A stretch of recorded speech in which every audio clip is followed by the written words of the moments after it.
TV, forever on fire. ಇನ್ನು Renukaswamy murder ಕೇಸ್ನಲ್ಲಿ charge sheet ಸಲ್ಲಿಕೆಗೆ ತಯಾರಿಯನ್ನ ಮಾಡಿಕೊಳ್ಳಲಾಗಿದೆ.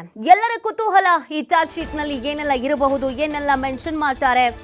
ಯಾಕಂದ್ರೆ ಈ ಕೊಲೆ ಪ್ರಕರಣದಲ್ಲಿ ದಿನಕ್ಕೊಂದು ತಿರುವು ಪಡ್ಕೊಳ್ತಾ ಇದ್ದಿದ್ದು, ದಿನಕ್ಕೊಂದು ಟ್ವಿಸ್ಟ್ ಸಿಗ್ತಾ ಇದ್ದಿದ್ದು, ದಿನಕ್ಕೊಂದು ಮಹತ್ವದ ಸಾಕ್ಷಿ ಸಿಗ್ತಾ ಇದ್ದಿದ್ದು. ಹಾಗಾಗಿ ಚಾರ್ಜ್ ಶೀಟ್ನಲ್ಲಿ ಏನು ಉಲ್ಲೇಖ ಮಾಡಿರಬಹುದು ಅನ್ನುವಂಥ ಒಂದು ಅನುಮಾನ ಪ್ರಶ್ನೆ ಎಲ್ರಿಗೂ ಇದೆ.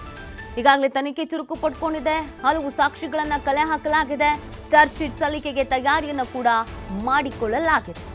ಚಾರ್ಜ್ ಶೀಟ್ ಮೇಲೆ ಕಮಿಷನರ್ ದಯಾನಂದ್ ನಿಗಾ ಇಟ್ಟಿದ್ದಾರೆ. ಈ ವಾರ ತನಿಖಾಧಿಕಾರಿಗಳ ಕೈ ಸೇರುತ್ತೆ ಒಟ್ಟು 6 ರಿಪೋರ್ಟ್. ಈ ವಾರನೇ ತನಿಖಾಧಿಕಾರಿಗಳ ಕೈ ಸೇರುತ್ತೆ 6 ರಿಪೋರ್ಟ್. ಪ್ರಮುಖವಾಗಿ ಯಾವ್ದು ಆ 6 ರಿಪೋರ್ಟ್ ಹಾಕಿದ್ರೆ ಯಾವುದು ಏನೇನು ಹೇಳುತ್ತೆ, ಏನೇನು ಉಲ್ಲೇಖ ಮಾಡಲಾಗಿದೆ, ಯಾವುದು ಮೇಜರ್ ಪಾಯಿಂಟ್ ಇದೆ, ಯಾವುದು ಈ ಕೇಸ್ಗೆ ಟ್ವಿಸ್ಟ್ ಕೊಡುವಂಥ ರಿಪೋರ್ಟ್ ಇದೆ, ಇದೆಲ್ಲವೂ ಕೂಡ ಕುತೂಹಲ ಕಾರಣವಾಗ್ತಾ ಇದೆ. ನೋಡಿ, ರೇಣುಕಾಸ್ವಾಮಿ ಮರ್ಡರ್ ಕೇಸ್ನಲ್ಲಿ ಚಾರ್ಜ್ ಶೀಟ್ ಸಲ್ಲಿಕೆ ಯಾವಾಗ ಅನ್ನುವಂಥ ಪ್ರಶ್ನೆಗಳ ನಡುವೆ ಈಗ ತಯಾರಿ ನಡೀತಾ ಇದೆ ಅನ್ನೋದ್ರ ಬಗ್ಗೆ ಗೊತ್ತಾಗ್ತಾ ಇದೆ.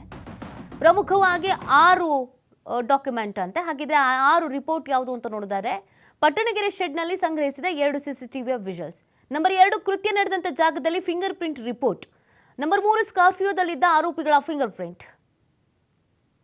ನಂಬರ್ 4, ದರ್ಶನ್ ಮತ್ತು ಪವಿತ್ರ ಗೌಡ ಮನೆಯ CCTV ರಿಪೋರ್ಟ್. ಪ್ರಮುಖವಾಗಿ 6 ಅಂಶ. 5, ಸ್ಟೋನಿ ಬ್ರೂಕ್ಸ್ ಪಬ್ನಲ್ಲಿ CCTV ರಿಪೋರ್ಟ್. ಎಲ್ಲ ಕಡೆ CCTV ವಿಜುವಲ್ಸ್ ಇತ್ತು.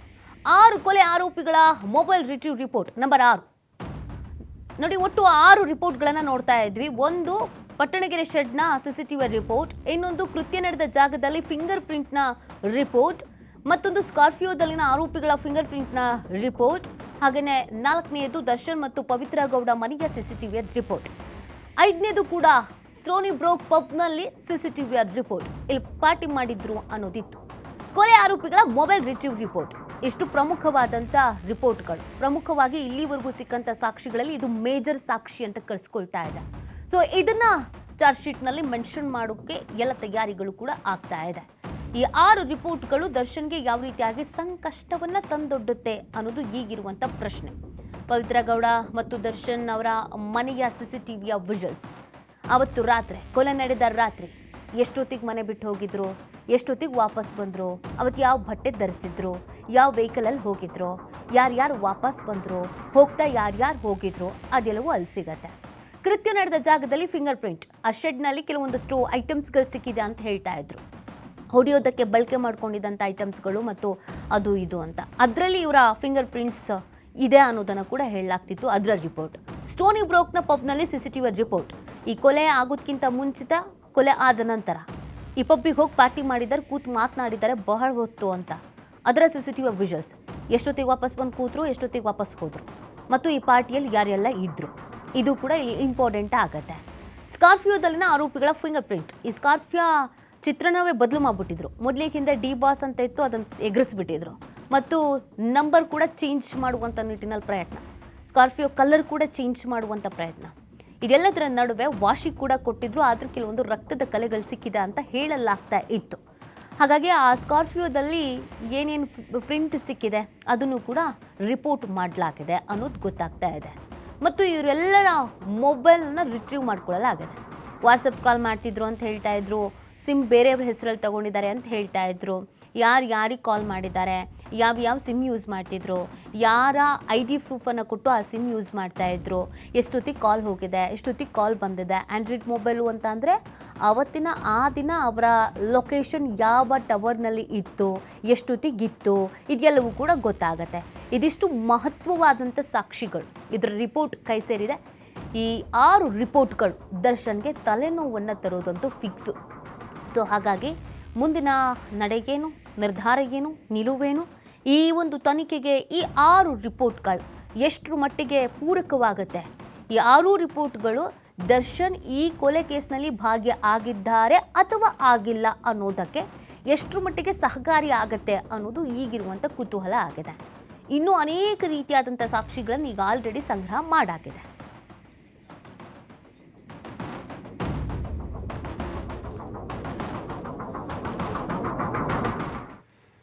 ಇನ್ನು ಇನ್ನು ದರ್ಶನ್ ಕೇಸ್ನಲ್ಲಿ 6 ರಿಪೋರ್ಟ್ಗಳನ್ನು ನಾವು ನೋಡ್ತಾ ಇದ್ವಿ. ಇನ್ನು ಚಾರ್ಜ್ ಶೀಟ್ ನಾನು ಆಗಲೇ ಹೇಳ್ತಾ ಇದ್ದೆ, ಚಾರ್ಜ್ ಶೀಟ್ ಯಾವಾಗ ಸಲ್ಲಿಕೆ ಮಾಡ್ತಾರೆ, ಚಾರ್ಜ್ ಶೀಟ್ನಲ್ಲಿ ಏನೇನು ಉಲ್ಲೇಖ ಮಾಡ್ಬೋದು ಅನ್ನೋದು ಸದ್ಯಕ್ಕಿರುವಂಥ ಕುತೂಹಲ ಅನ್ನೋದು. ಸೊ ಈ ಚಾರ್ಜ್ ಶೀಟ್ ಬಗ್ಗೆನೇ ಎಲ್ರಿಗೂ ಇರುವಂಥ ಪ್ರಶ್ನೆ, ಅಂದರೆ ಏನು ಮೆನ್ಷನ್ ಮಾಡ್ತಾರೆ ಈ ಚಾರ್ಜ್ ಶೀಟಲ್ಲಿ ಅನ್ನೋದ್ರ ಬಗ್ಗೆ ಈಗ ಸದ್ಯಕ್ಕೆ ಎಲ್ರಿಗೂ ಇರುವಂಥ ಬಹುದೊಡ್ಡ ಪ್ರಶ್ನೆ. ಕೆಲವೇ ದಿನಗಳಲ್ಲಿ ದರ್ಶನ್ ಗ್ಯಾಂಗ್ ವಿರುದ್ಧ ಚಾರ್ಜ್ ಶೀಟನ್ನು ಸಲ್ಲಿಕೆ ಮಾಡಲಾಗುತ್ತೆ. ಅದಕ್ಕೆ ಅಂತ ತಯಾರಿಯನ್ನು ಮಾಡಿಕೊಳ್ಳಲಾಗಿದೆ. ಎಲ್ಲದರ ಮಾಹಿತಿಯನ್ನು ಪಡ್ಕೊಳ್ತಾ ಇದ್ದಾರೆ. ಇನ್ನು ಈ ಚಾರ್ಜ್ ಶೀಟ್ನ ತಯಾರಿ ಹೇಗೆ ಏನು ಎಂಬುದರ ಬಗ್ಗೆ ಕಂಪ್ಲೀಟ್ ಆದಂಥ ನಿಗವನ್ನು ಕಮಿಷನರ್ ದಯಾನಂದ್ ಅವರು ಇಟ್ಟಿದ್ದಾರೆ. ಎಲ್ಲೂ ಯಾವುದೇ ಕಾರಣಕ್ಕೂ ಏನು ಸಮಸ್ಯೆ ಆಗಬಾರ್ದು ಅನ್ನುವಂಥ ನಿಟ್ಟಿನಲ್ಲಿ ಯಾವೆಲ್ಲ ಸಾಕ್ಷಿಗಳ ಹೇಳಿಕೆಯನ್ನು ದಾಖಲಿಸಲಾಗಿದೆ ಅನ್ನೋದು ಇಲ್ಲಿವರೆಗೂ ಬಿಟ್ಕೊಟ್ಟಿಲ್ಲ ಪೊಲೀಸರು. ಸೊ ಅದನ್ನು ಕೂಡ ಅಲ್ಲಿ ಮೆನ್ಷನ್ ಮಾಡ್ತಾರೆ. ಪಕ್ಕಾ ಶಿಕ್ಷೆ ಆಗುವ ತರಹ ಚಾರ್ಜ್ ಶೀಟ್ ಮಾಡ್ತಿರುವಂಥ ಪೊಲೀಸರು ಯಾವುದೇ ಕಾರಣಕ್ಕೂ ಈ ಯಾರೆಲ್ಲ ಕೊಲೆ ಮಾಡಿದ್ದಾರೋ ಅವ್ರಿಗೆ ಶಿಕ್ಷೆ ಆಗಲೇಬೇಕು. ಇಲ್ಲಿ ಆರೋಪಿಗಳು ಅಪರಾಧಿಗಳು ಅನ್ನೋದು ಬೇರೆ ಬೇರೆ, ಆದರೆ ಮಾಡಿದವ್ರಿಗೆ ಶಿಕ್ಷೆ ಆಗಬೇಕಲ್ವಾ. ಸೊ ಅಂಥವ್ರಿಗೆ ಶಿಕ್ಷೆ ಆಗಲೇಬೇಕು ಅನ್ನುವಂಥ ನಿಟ್ಟಿನಲ್ಲಿ ಎಲ್ಲಿಯೂ ನಮ್ಮ ಕಡೆಯಿಂದ ಸಮಸ್ಯೆ ಆಗಬಾರ್ದು ಅಥವಾ ತನಿಖೆಗೆ ಹಿನ್ನಡೆ ಆಗಬಾರ್ದು ಅಥವಾ ನ್ಯಾಯಕ್ಕೆ ಹಿನ್ನಡೆ ಆಗಬಾರ್ದು ಅನ್ನುವಂಥ ನಿಟ್ಟಿನಲ್ಲಿ ಪೂರ್ತಿ ನಿಗಾ ಇಟ್ಟಿದ್ದಾರೆ. ಈಗಾಗಲೇ ಕೆಲವು ಸಾಕ್ಷಿಗಳ ಹೇಳಿಕೆ, 164 ಸ್ಟೇಟ್ಮೆಂಟು, ಆರೋಪಿಗಳ ತಪ್ಪೊಪ್ಪಿಗೆ ಎಲ್ಲವನ್ನ ಕೂಡ ತೆಗೆದುಕೊಳ್ಳಲಾಗಿದೆ. ಸೊ ಅದು ಎಲ್ಲವನ್ನ ಇಲ್ಲಿ ಮೆನ್ಷನ್ ಮಾಡಲಾಗುತ್ತೆ. ಹಾಗಾಗಿ ಈ ಚಾರ್ಜ್ ಶೀಟ್ ಬಗ್ಗೆ ಎಲ್ರಿಗೂ ಇರುವಂಥ ಕುತೂಹಲ. ಒಮ್ಮೊಮ್ಮೆ ಕೆಲವು ಕೇಸ್ಗಳಲ್ಲಿ ಚಾರ್ಜ್ ಶೀಟ್ ಸಲ್ಲಿಕೆ ಮಾಡಿದ ಮೇಲೆ ಬೆಚ್ಚಿ ಬೀಳುವಂಥ ಅಂಶ ಇರುತ್ತೆ. ಹೀಗೂ ಆಗಿತ್ತಾ, ಹೀಗೆಲ್ಲ ಆಗಿತ್ತಂತೆ. ಯಾಕಂದರೆ ಕೆಲವೊಂದಷ್ಟು ವಿಷಯಗಳನ್ನು ತನಿಖೆ ಹಂತದಲ್ಲಿ ಪೊಲೀಸರು ಬಿಟ್ಕೊಡೋದಿಲ್ಲ. ಆದರೆ ಚಾರ್ಜ್ ಶೀಟ್ನಲ್ಲಿ ಎಲ್ಲವನ್ನ ಉಲ್ಲೇಖ ಮಾಡಲೇಬೇಕಾಗತ್ತೆ. ಹಾಗಾಗಿ ಚಾರ್ಜ್ ಶೀಟ್ನಲ್ಲಿ ದರ್ಶನ್ ಪಾತ್ರ ಏನು ಅನ್ನೋದ್ರ ಬಗ್ಗೆ ಕೂಡ ಮೆನ್ಷನ್ ಮಾಡಲಾಗತ್ತೆ. ಸಣ್ಣ ಸಣ್ಣ ಕ್ಲೂಗಳು ಸಿಕ್ಕಿದ್ವಲ್ಲ, ಅದನ್ನು ಕೂಡ ದೋಷಾರೋಪ ಪಟ್ಟಿಯಲ್ಲಿ ಉಲ್ಲೇಖವನ್ನು ಮಾಡಬೇಕು ಅಂತ ನಿರ್ಧರಿಸಲಾಗಿದೆ. ಚಿಕ್ಕ ಚಿಕ್ಕ ಕ್ಲೂಗಳನ್ನು ಕೂಡ ಅವ್ರು ಬಿಟ್ಟಿಲ್ಲ. CCTV, ಶವ ಸಾಗಾಟದ ವಾಹನಗಳ ಜೊತೆ FSL ರಿಪೋರ್ಟ್, ಬಹಳ ಮಹತ್ವದ ದಾಖಲೆಗಳನ್ನೂ ಸೇರಿದಂತೆ ಚಿಕ್ಕ ಚಿಕ್ಕ ಸಾಕ್ಷಿಗಳನ್ನು ಕೂಡ ಇಲ್ಲಿ ಬಿಟ್ಟಿಲ್ಲ. ದರ್ಶನ್ ಧರಿಸಿದಂಥ ಬೆಲ್ಟಿಂದ ಹಿಡಿದು, ಮೊಬೈಲಿಂದ ಹಿಡಿದು, ಅವತ್ತು ಏನೇನಾಯಿತು, ಯಾರ್ಯಾರು ಈ ಪ್ರಕರಣದಲ್ಲಿ ಭಾಗಿಯಾಗಿದ್ರು, ಪ್ರತಿ ಒಂದರ ಬಗ್ಗೆಯೂ ಕೂಡ ಇಲ್ಲಿ ಮಾಹಿತಿಯನ್ನು ಪಡ್ಕೊಳ್ಳಲಾಗಿದೆ. ಈಗಾಗಲೇ ಪ್ರತಿನಿತ್ಯ ಠಾಣೆಗೆ ಭೇಟಿ ಕೊಡ್ತಾ ಇದ್ದಾರೆ ಕಮಿಷನರ್. ಚಾರ್ಜ್ ಶೀಟ್ ಬಗ್ಗೆ ಕಮಿಷನರ್ ವಿಶೇಷವಾಗಿ ಗಮನ ಹರಿಸ್ತಾ ಇದ್ದಾರೆ. ದರ್ಶನ್ ವಿರುದ್ಧ ಚಾರ್ಜ್ ಶೀಟ್ ಸಲ್ಲಿಕೆಗೆ ಪೊಲೀಸರು ಸಕಲ ಸಿದ್ಧತೆಯನ್ನು ಮಾಡ್ಕೊಳ್ತಾ ಇದ್ದ ಹಾಗೆಯೇ ಕಾಮಾಕ್ಷಿಪಾಳ್ಯ ಇನ್ಸ್ಪೆಕ್ಟರ್ ಜೊತೆ ಆಯುಕ್ತರು ಮೀಟಿಂಗ್ ಮೇಲೆ ಮೀಟಿಂಗ್ ಮಾಡ್ತಾ ಇದ್ದಾರೆ. ಪಶ್ಚಿಮ ವಿಭಾಗದ DCP, ವಿಜಯನಗರದ ACP ಎಲ್ಲರೂ ಕೂಡ ಕೂತು ಮಾತನಾಡ್ತಾ ಇದ್ದಾರೆ. ಏನೇನಾಗಿದೆ, ಏನು ಬಾಕಿ ಇದೆ, ಏನು ಮಿಸ್ ಆಗಬಾರ್ದು ಎಲ್ಲವನ್ನೂ ಕೂಡ ನಿಗಾ ಇಡ್ತಿದ್ದಾರೆ. ಯಾವುದೇ ಕಾರಣಕ್ಕೂ ಇಲ್ಲಿ ಯಾರು ತಪ್ಪಿಸ್ಕೊಳ್ಬಾರ್ದು ಅಂತ.